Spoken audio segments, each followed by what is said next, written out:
யோகாம்பால் சாம்பார் பொடி, இட்லி தோசை மிளகா பொடி, பருப்பு பொடி, பூண்டு போட்ட பருப்பு பொடி, இது எல்லாமே இப்போ தயாராக இருக்குது.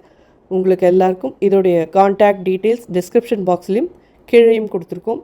வாட்ஸ்அப் நம்பர் அது வழியாக நீங்கள் உங்களுக்கு என்ன தேவையோ அதை தொடர்பு கொண்டு நீங்கள் பதிவு பண்ணிடலாம். அதை அனுப்பி வைக்கிறதுக்கு நாங்கள் கடமைப்பட்டிருக்கோம்.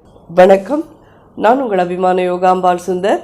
இன்றைக்கி என்ன பார்க்க போகிறோம் அப்படின்னு சொல்லி கேட்டேன்னா, ரக்ஷா பந்தன் வருஷம் நம்மளும் ரக்ஷா பந்தனுக்கு ஒன்று பண்ணிட்டு தான் இருக்கோம். ஸோ ஏன்னா எல்லாருமே இந்த நாளில் வந்து நம்மளில் நம்ம எப்படி கனு அன்னைக்கு நம்மளோட பிரதர்ஸ்கோசரம் அப்படின்னு சொல்கிறோமோ, இது நார்த் இந்தியாவில் வந்து அவள் எல்லோரும் பிரதர்ஸ்கோசரம் இந்த ரக்ஷாபந்தன் பண்ணுறா. எதுவாக இருந்தால் என்ன, எங்கே பண்ணுறதா இருந்தால் என்ன, எல்லாருக்குமே என்றைக்கும் எல்லா பிரதர்ஸும் நன்னா இருக்கணும்னு நம்ம எல்லோரும் எப்பயும் பிரார்த்தனை பண்ணிக்கணும். தொண்டை அப்படியே தான் இருக்குது. ஸோ சேம் டேயில் ஷூட் பண்ணுறது தான் உங்களுக்கே தெரியும். அது கொஞ்சம் சரியாகிறதுக்கு டைம் ஆகும். தப்பாக நினச்சிக்காதீங்க, சரியாயிடும். 2-3 நாளில் சரியாயிடும்.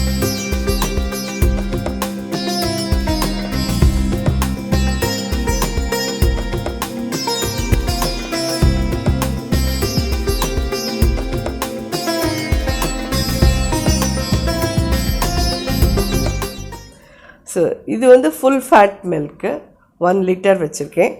இதில் இது பால் பவுடர். இது ரொம்ப ஈஸியாக பண்ணுறது. 1 ஸ்பூன், 2, 3, 4, அது 4 டேபிள் ஸ்பூன் போட்டுக்கோங்க. நல்லா பால் பவுடர் பாலோடு மிக்ஸ் ஆகிடுது. இது கொதிக்கட்டும். இதுக்கு வந்து இந்த மாதிரி ஒரு 3 ஸ்லைஸ் ஸ்வீட் பிரெட் இல்லை மில்க் பிரெட் எடுத்துக்கோங்க. ஓரோலாம் கட் பண்ணிவிடுங்க.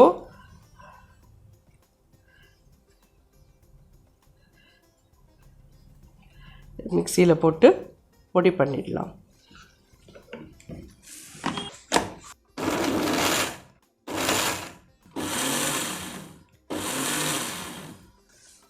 ஒரு லிட்டர் பாலுக்கு 3 ஸ்லைஸ் பிரெட் இருந்தால் போகிறோம். நார்மல் நமக்கு கிடைக்கும் இல்லையா கடையிலலாம், அந்த பிரெட் 3 ஸ்லைஸ் இருந்தால் போகிறோம். நல்லா ஃபைனாக பவுட்ரு பண்ணியாச்சு. இது நல்லா ஒரு 5 மினிட்ஸ் இது கொதிக்கட்டும். அதுக்கப்புறமா நம்ம இதை ஆட் பண்ணலாம். ஒரு 5 நிமிஷம் கொதிக்க விட்டதுக்கப்புறம் பார்க்குறேன். ஒரு 5 நிமிஷத்துல இது கொஞ்சம் குறையும். ஸோ நான் என்ன பண்ண போகிறேன்னே சொல்லாமையே பண்ணிட்டுருக்கேன்ல, அங்கே தான் இருக்கிறா யோகாம்பால். நம்ம வந்து இன்றைக்கி இன்ஸ்டண்ட்டாக ஈஸியாக பண்ணக்கூடிய ஒரு பாசுந்தியும் அதோடு கூட வந்து ஒரு குலாப் ஜாமுன். பாசுந்தி வித் குலாப் ஜாமுன் காம்பினேஷன் ரொம்ப ரொம்ப நல்லாயிருக்கும். ரொம்ப ஃபாஸ்ட்டாகவும் ஆகும், குவிக்காகவும் இருக்கும். ரொம்ப எல்லாருக்கும் பிடிச்ச ஒரு டிஷ்ஷாகவும் இருக்கும். ஸோ கண்டிப்பாக இந்த நாளில் உங்கள் பிரதர்ஸ் கூப்பிட்டு கொடுத்து நீங்கள் எல்லோரும் ஹாப்பியாக எல்லோரும் ஒன்றா சேர்ந்து கொண்டாடுங்க. அப்படி இல்லையா, உங்காத்துலேயே 2 குழந்தைகள் இருந்தது அப்படின்னா அவளுக்கு இது எல்லாத்தையும் பழக்கப்படுத்துங்க. ஆனால் இந்த நாளில் மோஸ்ட்லி எல்லோரும் வந்து ஒரு குழந்தைகள் வச்சுருக்கேள் அப்படிங்கிறா. அந்த குழந்தைகளுக்கு வந்து பாவம், அதுகள் எப்படி சிப்ளிங்ஸோட இது இருக்குன்னே தெரிய மாட்டேங்கிறது. அவளுக்கு விட்டு கொடுத்து போகணும் அப்படிங்கிறதுலாம் சிப்ளிங்ஸோடலாம் வளர்கிறதே தான் தெரியும். ஸோ இருக்கலைன்னா அட்லீஸ்ட் கசின் பிரதர்ஸ் மாதிரி இருக்கிறவாளெல்லாம் கூப்பிட்டு வச்சுட்டு அவளுக்கெல்லாம் இதெல்லாம் கொடுத்து உங்கள் குழந்தையில இதெல்லாத்தையும் எப்படி பண்ணணும் அப்படின்றது நீங்கள் சொல்லி கொடுத்தாதான் உங்கள் குழந்தைகளுக்கு தெரியும். ரொம்ப அதிகமாக நான் அட்வைஸ் பண்ணுறேன்னு நினச்சிக்காதீங்க. பட் இதெல்லாம் நம்ம இந்த காலத்தில் நம்ம குழந்தைகளுக்கு நம்ம சொல்லி கொடுக்கறதுக்கு மறந்து போய்டுறோம்.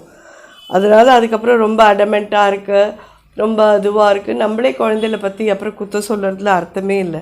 ஏன்னா நம்ம எப்படி வளர்க்குறோமோ அப்படி தான் அந்த குழந்தைகள் இருப்பாள். ஸோ சொல்லிட்டேன்னு நினைக்கிறேன் இப்போது. ஸோ இன்றைக்கி நம்ம பார்க்க போகிறது வந்து instant easy basundi and gulab jamun combination.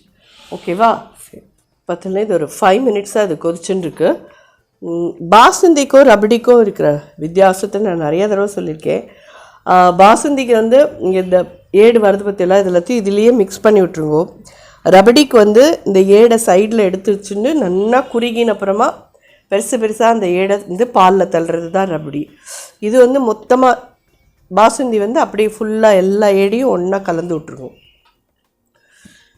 இப்போ இதில் வந்துட்டு இந்த ப்ரெட்டு இது பண்ணோம் இல்லையா, இதை ஆட் பண்ணலாம்.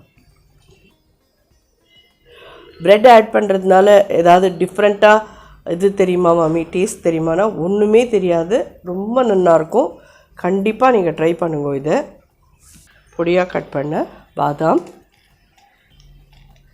கொஞ்சம் பிஸ்தா, எல்லாம் ஒரு ஸ்பூன் போட்டேன். இல்லை இது ஒரு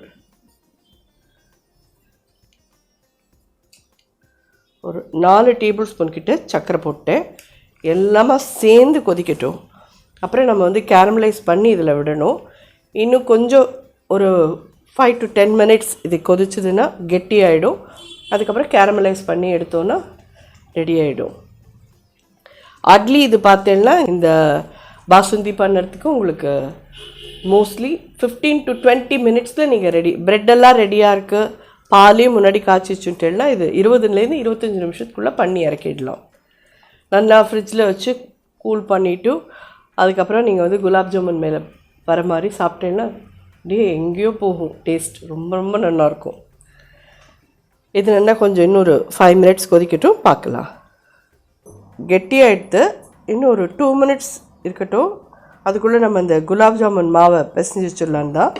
இது ரெடிமேட் குலாப் ஜாமுன் தான். வழக்கம் போல் ஜஸ்ட்டு ஒரு டேபிள் ஸ்பூன் தண்ணி விட்டுருக்கேன். இதை வந்து விரல் நுனியால் கலங்கோ.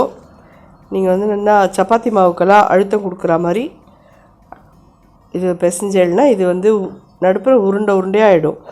நான் முன்னாடியே 2 வீடியோவில் சொல்லியிருக்கேன் இதை பற்றிலாம். குலாப் ஜாமுன் பண்ண தெரியாதவாளும் இல்லை, அதே மாதிரி நிறைய பேர் எல்லாருமே குலாப் ஜாமுன் பண்ண தெரிஞ்சவா தான். இருக்கிறதுக்குள்ளே ஈஸியஸ்ட்டு ஸ்வீட்டு அதுதான். இன்னும் ஒரு ஸ்பூன் கிட்ட 1 டீஸ்பூன் தான் விட்டுருக்கேன். அந்த மாதிரி ஒரு ஸ்பூனாக விட்டுக்கோங்க. ரொம்ப தண்ணியாக போயிடுத்துனாலும் ஜாமுன் நல்ல இதுவாக வராது. பால் விட்டெல்லாம் பிசையணுமா அப்படிலாம் கேட்பேன். தேவையே இல்லை, நார்மல் வாட்டர் விட்டு பிசைங்க போகிறோம். இந்த மாதிரி இதை பிசைஞ்சு வச்சுருங்க. கொஞ்சம் நாளை ஊறட்டும். இது பார்த்தீங்கன்னா எவ்வளோ கெட்டி ஆகிடுது தெரியுறதா உங்களுக்கு. பாசுந்தி ஜோராக ரெடி ஆகிடுது, இறக்கி வச்சுக்கலாம். நாங்கள் இந்த மாதிரி கேரமலைஸ் பண்ணலை, நாங்கள் அப்படியே வச்சுக்கிறோம். குங்குமப்பூ போட்டுக்கிறோம். Up to you. நீங்கள் அப்படி போட்டுட்டேன்னா கேரமலைஸ் பண்ணி விடணும்னு அவசியம் இல்லை. கேரமலைஸ் பண்ணி விட்டேன்னா அது கலர் வேறு மாதிரி இருக்கும். அப்போ கேரமலைஸ் பண்ணி விடுறதே குங்குமப்பூ போடணும்னு அவசியம் இல்லை.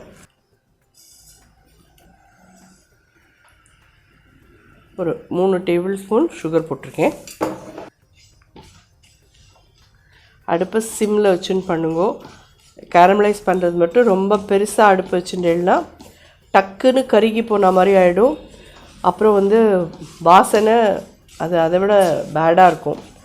அதனால் அடுப்பை சிம்மிலேயே இருக்கட்டும், மெதுவாக பண்ணுங்க. ஒரு ஸ்டேஜாக உங்களுக்கு சொல்கிறேன் எப்படி மாறுறதுன்னு நீங்களே பார்ப்பேன். தெரியுறதா? நடுப்புற ஹீட் இருக்கிறதே இங்கே மட்டும் ஒரு மாதிரி ஈரப்பதம் ஜாஸ்தியாக இதாக இருந்து பாருங்க. இப்போ வந்து கல்கண்டு மாதிரி ஆக ஆரம்பிக்கும். இது அடுத்த ஸ்டேஜ். அடுத்து பாருங்க, சின்னதாக தான் இருக்குது. சின்னதாகவே வச்சுன்னு பண்ணுங்க, பெருசு பண்ணிடாதீங்க. இன்னும் கொஞ்சம் ஹனி கலருக்கு வரணும். அது தெரியுறதா? கலர் மாதிரி நல்ல கோல்டன் கலரில் ஹனி கலரில் வந்திருக்கு. தெரியுறதா உங்களுக்கு? இதை நம்ம அப்படியே பாசுந்தியில் விட்டோன்னா கட்டி கட்டியாக நிற்கும். அதனால் கொஞ்சம் தண்ணி விட்டு டைல்யூட் பண்ணுறோம். இப்போது கலர் வந்தப்புறம்தான் அதை பண்ணணும். அடுப்பை எந்த காரணத்தை கொண்டு பெருசாக்காதீங்க, சின்னதாகவே வச்சுன்னு பண்ணுங்க ப்ளீஸ்.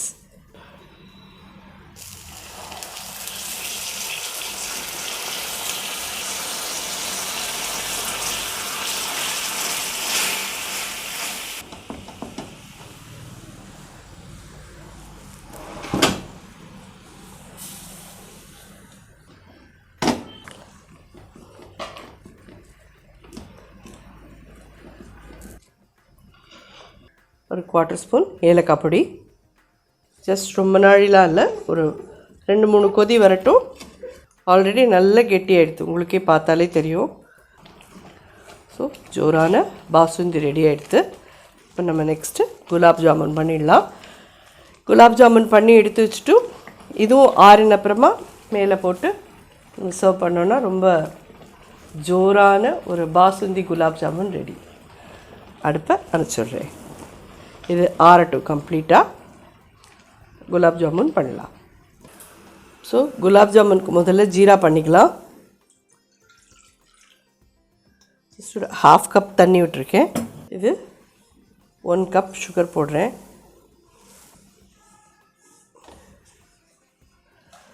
ஜஸ்ட்டு இதுக்கு வந்து பாகு பதம் வந்து இசுக்கு பதம் இருக்கணும், அவ்வளோதான்.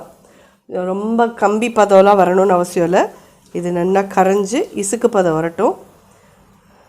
இந்த மாதிரி இதையும் உருட்டி வச்சுக்கலாம். குலாப் ஜாமுன் மாவையும் சின்ன சின்னதாக உருட்டிக்கோங்க போகிறோம். ரொம்ப அழுத்தி, நான் எப்பயுமே சொல்கிற மாதிரி அப்படியே வச்சு அழுத்தி 2 கையில் இது பண்ணி ரொம்ப லைட்டாக அப்படியே வச்சு உருட்டுங்க, அவ்வளோதான். அன்போடு அதை தடவி கொடுத்தா மாதிரி இப்படி பார்த்தீங்கன்னா இந்த மாதிரி பிசுக்குன்னு இருக்கணும். இதில் நான் ஏலக்காய் பொடி 1/4 டீஸ்பூன் போடுறேன். இல்லை rose essence, white colour rose essence இருக்குல்ல, அது விட்டுக்கிறேன்னா அது விட்டுனா கூட நல்லாயிருக்கும். உங்கள் சௌகரியம், உங்களுக்கு எது பிடிக்குமோ அது மாதிரி விட்டுக்கோங்க. இதை எடுத்து வச்சுக்கலாம். அதேமாதிரி இதுக்கும் எண்ணெய் வந்து ரொம்ப பொங்க ரொம்ப சூடாக இருக்கக்கூடாது. ஓரளவுக்கு சுட்ட கையோட அடுப்பை சின்னது பண்ணிவிடுங்க. சின்னதாக வச்சு மிதமான தீயில் தான் இதை பொரித்து எடுக்கணும். அப்படி இல்லைன்னா வெளியிலலாம் கருப்பாயிடும், உள்ளே வேகவே வேகாது, நல்லாவே இருக்காது. ஸோ மிதமான தீயில் வச்சுன்னு மெதுவாக அதை பொரித்து எடுத்துருவோம். இந்த மாதிரி கடாயும் டீப்பாக இருக்கட்டும். நீங்கள் ஏந்தலான பேன் மாதிரி இருக்கிறது வச்சுன்னு வச்சுக்கோங்க. அதில் வந்து உங்களுக்கு பொங்கிண்டு வேறு பக்கமாக நிற்கும். அதை நீங்கள் திருப்பி விடுறதே அது உடஞ்சி போகும். அந்த மாதிரியான பாத்திரத்துலலாம் குலாப் ஜாமுன் பொரிச்சல்னா நல்லா வராது. இந்த மாதிரி நல்லா ஆழமாக இருக்கிற ஒரு கடாயாக வச்சு எண்ணெயை விட்டு வச்சுக்கோங்க. டூ மச் ஆஃப் இன்ஸ்ட்ரக்ஷன் அப்படின்ற மாதிரி உங்களுக்கு தோணும். பட் இது வந்து புதுசாக பண்ணுற குழந்தைகளுக்கோசரம் சொல்கிறேன். நிறைய பேருக்கு தெரியாத இருக்கிற வாழ்க்கைலாம் இந்த மாதிரி பண்ணினேன்னா கரெக்டாக வரும்னு சொல்கிறதுக்கோசரம் தான். அதேமாதிரி குலாப் ஜாமுனும் மாவு காஞ்சி போயிடுத்துனா நல்லா இருக்காது. ஸோ நீங்கள் எவ்வளோ பொரிக்க போகிறீங்களோ அவ்வளோ மட்டும் உருட்டி போட்டுக்கோங்க. பேலன்ஸை மூடி வச்சு பண்ணிக்கோங்க. பார்த்தீங்கன்னா இந்த மாதிரி கப் போட்டு மூடி வச்சுருக்கேன் பாருங்கள். நான் குலாப் ஜாமுன் இருந்தால் கூட புள்ளியார் வைப்பேன், இதை வச்சுருக்கேன் புள்ளியார் பாருங்க. ஏன்னா குலாப் ஜாமுனாக இருந்தாலும் அதுவும் ஒரு பக்ஷணம் தான். அதுவும் நமக்கு நேரம் வரணும் இல்லை, அவரோட அனுகிரகத்தில் தான் வரணும். அது சின்ன பீஸ் போட்டு பார்க்கலாம் எண்ணெய் காஞ்சுடுத்தான்னு. உடனே மேலே வந்துடுத்து. ஸோ காஞ்சுடுத்து.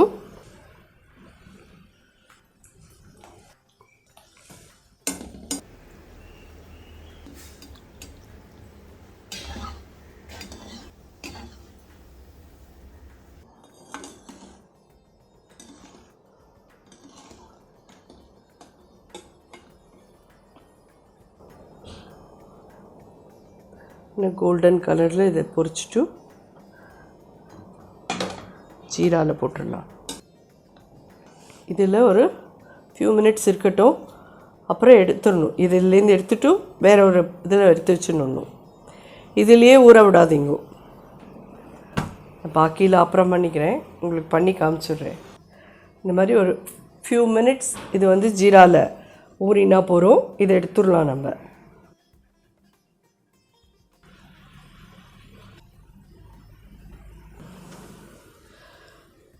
இது தொட்டு பார்க்குறதுக்கு எவ்வளோ சாஃப்டாக இருக்குது பாருங்க.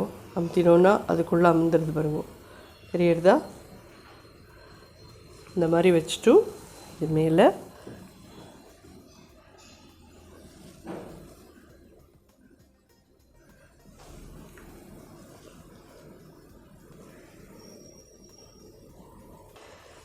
கொஞ்சம் பிஸ்தா, பாதாம், இதெல்லாம் உங்கள் சௌகரியம். என்ன வேணாலும் நீங்கள் சர்வ் பண்ணிக்கலாம். ஜோரான பாசுந்தி வித் குலாப் ஜாமுன் ரெடி ஆகிடுது.